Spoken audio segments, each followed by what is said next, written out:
So it turns out that, yeah, my attempt to not be annoyed is not going to happen this trial. Nope, nope. John Pryor's an idiot. I don't like him at all. So yeah, we're talking about John Pryor, Chad Daybell's defense attorney, and all the craziness he did on Thursday. So welcome to True Crime, Faith, and Chocolate. I'm your host, Annette Lyon. I am a true crime junkie, woman of faith, and the USA Today bestselling author of the suspense novel Just One More and a whole bunch of other stuff. We've had a lot of new people come on to the channel recently, so if you happen to be a Latter-day Saint and my name might sound familiar, it's probably because I spent more than 10 years publishing with Covenant Communications with LDS Fiction, and I am one of the founders and original editor and main contributors to the Timeless Romance Anthology series. So I've done a whole bunch of different things. So you might know me from some of those things, but welcome. A little bit of housekeeping as well. I wanted to thank viewer Shirley Graff Allen for her comment, which I really appreciate. She says, Ms. Lyon, thank you. And that was in all caps, so thank you for being a voice of reason in the madness of LDS members going off the rails. Their crimes piss me off in so many ways. Many anti-movement voices are brutal. Amen to that. Then she says, mainstream members of the Church of Jesus Christ of Latter-day Saints are normal people slugging through life like anyone else. Sure, we have belief systems, but I can guarantee that most members respect other faiths and opinions. I was taught to respect others, and I take it seriously in my daily life. We aren't perfect. We are just people. I'm glad I found your channel. Thank you, Shirley. Really appreciate that. I cannot agree more. That's the one reason I started this channel, because religion and true crime, unfortunately, do come together way too often, and in recent years, Latter-day Saints and true crime. And I wanted to give a voice to some of that and to show most of us aren't these crazy fringe, and maybe give some light as to how they've twisted beliefs and how, let's respect people. The other piece of housekeeping I wanted to make sure to do is to say that we need to respect all faiths on this channel, period. There's no bashing a faith. And that also means mine. So we've had some comments already saying, oh, well, Joseph Smith, blah, blah, blah. You know what? I'm not here to defend or not Joseph Smith. Nothing you say is going to surprise me. It's not new information. Keep it to yourself, as this is not the place for it. So thank you. So today's chocolate, before I jump into the case, and oh my gosh, John Pryor, today's chocolate, be jealous. I bought this in Europe, in Helsinki. It's the orange fattarina with an orange truffle center. It is so incredibly yummy, and I will partake of it at the end here. If you're interested in what that sounds like in Finnish, it's maito suklaata appelsini tryffeli täytellä. So, yum, yum, yum.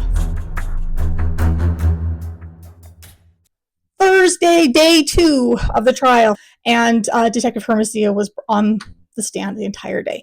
The prosecution finished up asking him, and then John Pryor took up the rest of the day on his cross. Yeah, we're going to have fun talking about this. There's going to be a lot of snark today. Yeah, for good reason.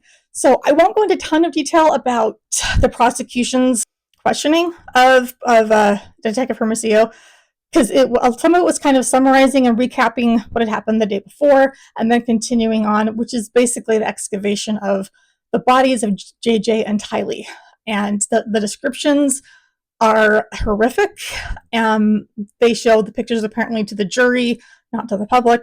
Thank heavens. And I'm not going to go into those details. If you want to hear them, you can find it online. Plenty of other outlets have streamed Detective Hermosillo's entire testimony, and you can listen to the same things basically in Lord of Allos.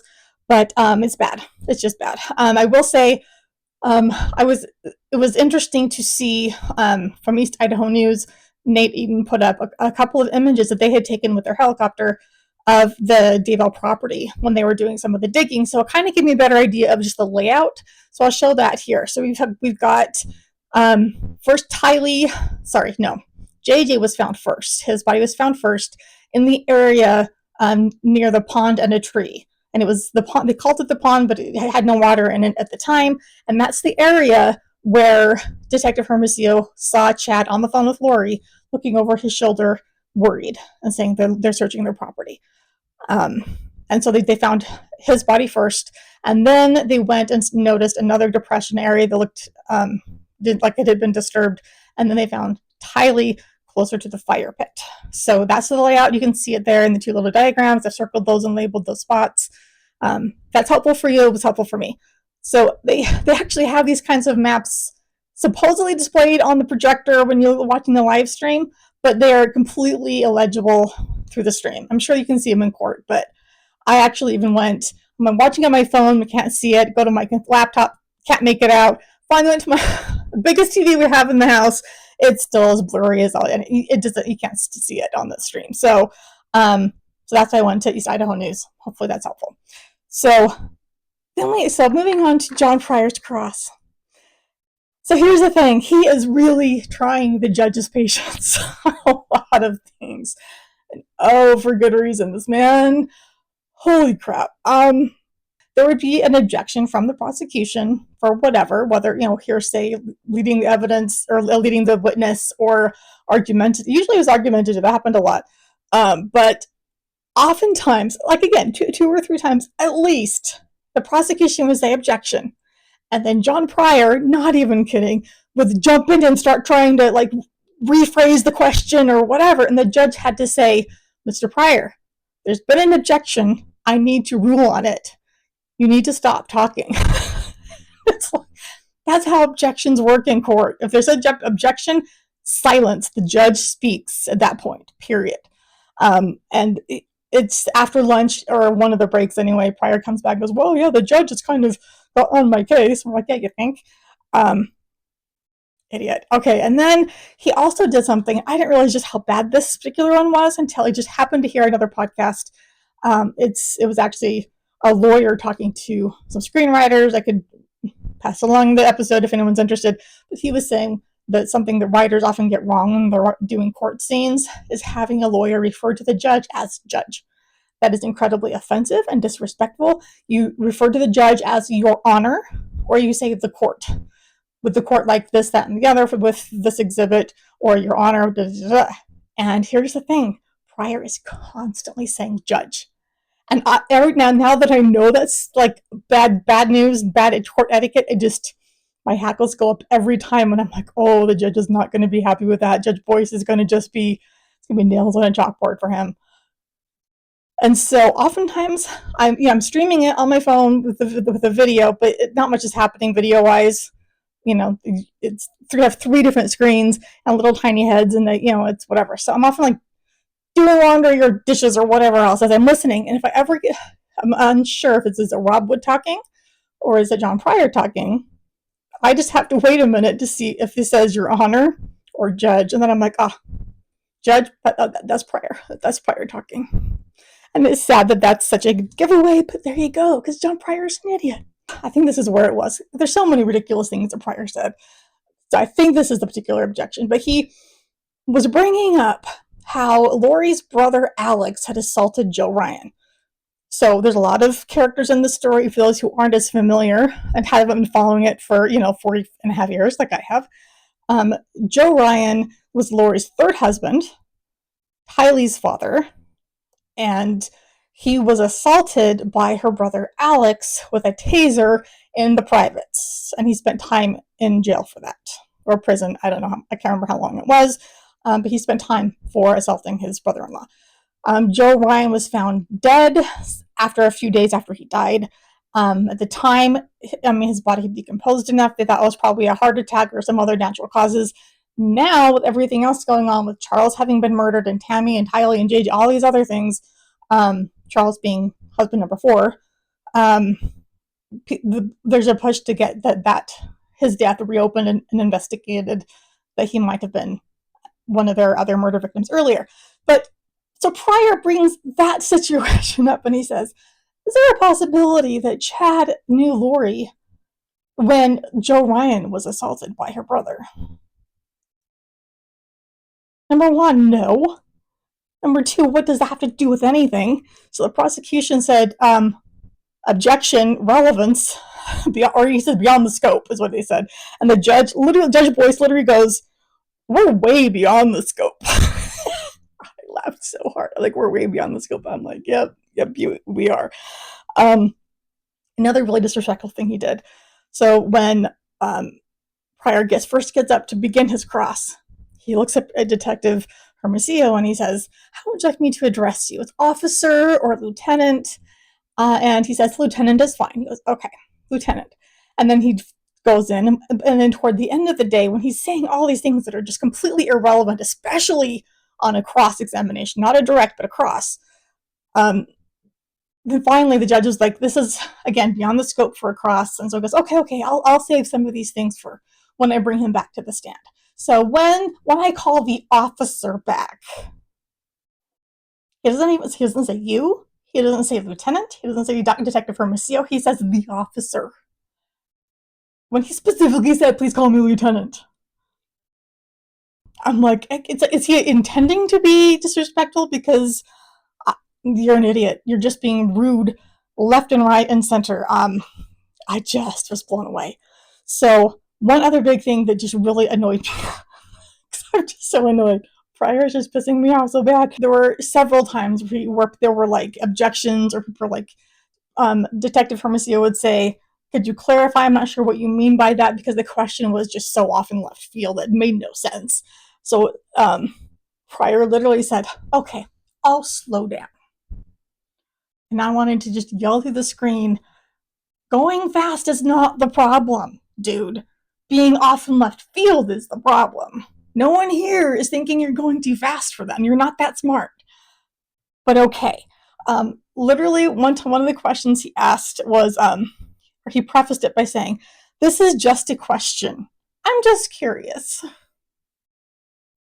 And he phrased it almost as if like they were just buddies out at getting a drink or something, like, kind of curiosity, as if he's not on the stand under oath at a murder trial. Like, did you think he was going to like let down his guard or something? Like, what's going on here?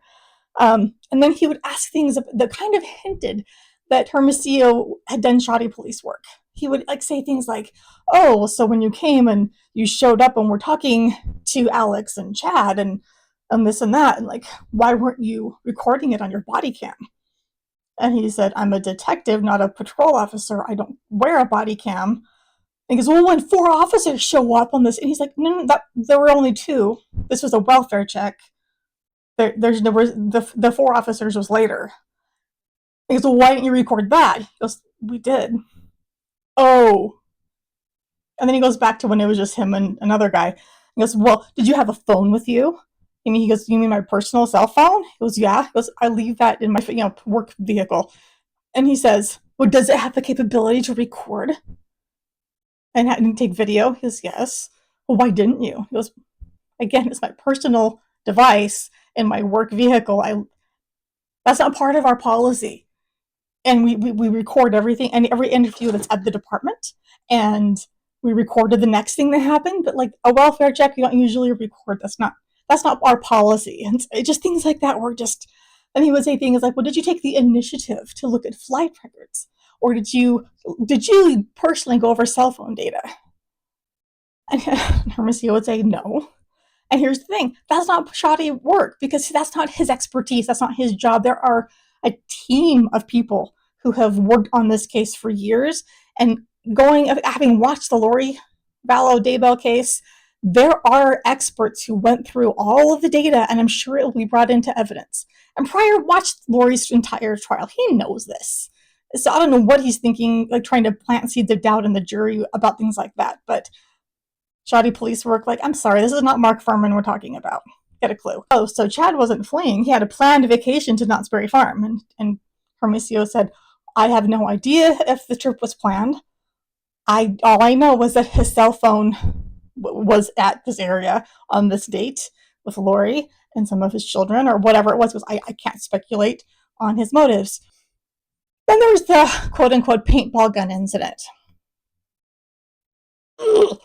Which, frankly, was not a paintball gun. It was likely an AR-15 that misfired. I didn't fire because it was too cold. It was cold out, and we know a lot of this for a lot of reasons. Alex's phone pinged in front of Chad's house, at Chad's house, lots of times that day as he's scoping things out and getting ready. He bought AR-15 ammunition the day before. There's records of this, and The only smart thing Alex did was that he left his phone. It was in Idaho Falls, I believe, during the actual attempted shooting. But beyond that, we know that Alex was the one there in a ski mask when Tammy came home in her Dodge van or whatever it was, Dodge Dakota, gets out of her car and sees a masked gunman and tries to shoot several times, and it jams, doesn't go off. And she yells at him and says, what do you think you're doing? What do you think you're doing? And then he runs off.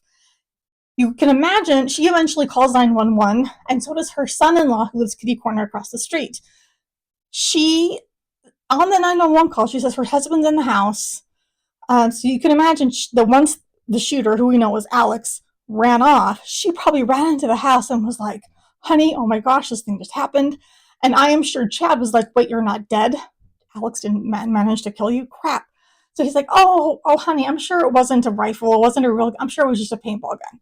Here's the thing. There's no evidence that I've ever seen or heard that Tammy had any clue what an AR-15 or a paintball gun looked like. Getting a little emotional, so I'm jumping over my words. But if Chad probably told her, oh, I'm sure it was just a paintball gun. And it was just probably a prank. So talk about gaslighting. So on the 911 call, that's what she's reporting. But the thing is, she was scared for her life to call 911. And people say, well, why didn't anybody hear? Why weren't there any neighbors that heard about this? This is a rural area. This isn't a city street. So it was like her, and then like kitty corner is her daughter and her husband. But that's pretty much it. There's acres and acres. There's not a lot of people there. She was targeted, period. But Pryor continues talking about it as if it was a paintball gun, as if that's fact, which it is not. And there's every reason to believe it was an actual AR-15. And on cross, or redirect, I guess, the prosecution made a real point. There's some excellent footage of that, of Rob Wood talking to Hermosillo, saying all the different reasons why he believes it was an AR-15 and not a paintball gun. So I recommend watching that. There was a point where Pryor doesn't even know the basic facts of that part of the case, where he said that Tammy sent an email to all of the women in her congregation. And he's got to read the email, and Rob Wood objects and says that wasn't an email. And then Pryor goes, oh, well, I guess it was like a text. And I wish Rob Wood would have objected again, because it wasn't a text either. It was a Facebook post. And if you've seen Lori's trial, you've seen the post. When she explains, hey guys, something scary happened the other day. This guy just showed up in my driveway, and kind of explains it. Says the paintball gun thing. I think it was a paintball gun. Nothing, I think it just jammed, or it was empty, didn't go off, and he ran off. It's kind of scary, but just so you know, this happened to me. There's some creepy guy in the neighborhood or something like that. But he didn't know it was a Facebook post. So I'm like, or do you not know how Facebook works? Dude, like, oh, he's that dumb. And then there was a point when they're talking about different Google searches that Alex made, including like a day or two after the shooting or attempted shooting, that how can you make an AR-15 work in cold weather? He searched that. He searched something about the distance of I think 100 yards to 50 to 100 yards or something like that. And then there's this whole thing about how long Chad's driveway is. And I wanted to go, number one, has nothing to do with anything. And also the exact length of the driveway, but also Alex, that assumes Alex had a tape measure or a good estimation of how long it was. He probably was just plugging in a number. Like, the whole thing just frustrated the bejeebers out of me. The whole paintball thing and calling it a paintball gun, I'm pretty sure that was a Chad thing. There's evidence, and I'll probably bring this up in future videos, of how Chad was emotionally abusing Tammy. There's evidence of that. Not physical abuse, but emotional. And it still led to her death. That's what I ended up with. It just shows the insidious nature of things, and probably made her doubt her own experience. Pisses me off. So, one final thing. If you're watching the live stream, again, it starts up on Monday morning, bright and early. If you're watching it, the sound sucks. Okay, the video is even worse. People have been begging, like, oh, come on, news media, why can't you do a better job? It's not the news media's fault. It is literally the court cameras and court microphones that's the only stream. And so news outlets are plugging into that stream, and that's all that they have. They have actually offered to buy the court cameras, and they said no. On East Idaho News, There was even a comment saying, was the Mormon church behind the bad AV? Which I wanted to go, why on earth would they be behind that? No. I mean, for one thing, Chad's been excommunicated for years now. But also, the church has a really good AV department. They put on the whole massive Roots Tech conference that's a worldwide million people event every year. Like, they know AV. Like, give me a break. So, no, that's not what it is. But here's my hack. So, if you are trying to stream it, don't even try on TV. It's a mess. But try it on a phone or laptop, whichever, but use earbuds. Don't watch it because there's not much to see, and it's really slow, and it kind of just jumps in. The stream isn't smooth at all. But the sound is better if you crank it up and you're wearing earbuds. If it's just speakers, it's really hard to make out some things, but you use your earbuds, and chances are you'll be able to hear it much better. That's my little hack, and that's what I'm doing, and I have been doing, and will continue to be doing throughout this trial. So, as we go into week 2, it's going to be an intense trial. And honestly, I really just hope that John Pryor hasn't screwed things up to the point that any appeal will work. There really is no defense for Chad. But at the same time, Pryor's a freaking idiot. So the prosecution is doing a fabulous job, and I'm hoping that will be enough, because there's no possible excuse. There's nothing I think the Pryor could do as an effective attorney to change the eventual verdict of guilty. That is my opinion. But let's hope. Let's just hope that he isn't going to screw this over. So anyway, with that said, go and enjoy a little bit of chocolate, because in the middle of all this bitter, you got to have something sweet.